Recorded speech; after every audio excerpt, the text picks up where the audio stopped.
به نظر شما با 3 تا پیاز چه عشق و حالی میشه کرد؟ ضمن اینکه لطف میکنین لایک میکنیم، بریم با هم دیگه ببینیم. پیازا رو با هم دیگه برش میدیم و وقتی که برش دادیم به این صورت حلقه شون میکنیم. خیلی شکلشون مهم نیست ولی حلقه ها به صورت ترکیب باشن. وقتی که حلقه کردیم آرد سفید رو داخل کاسمون میریزیم، نمک و فلفل سیاه هم بهش اضافه میکنیم، خوب با هم دیگه مخلوط میکنیم. میریم برای مرحله بعدی.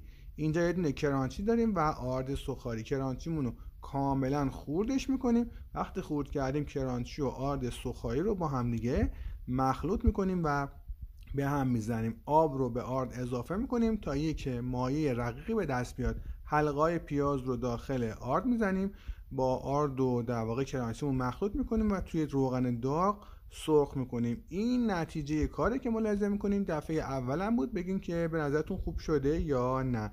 نظر شما چیه؟ حتما بگین.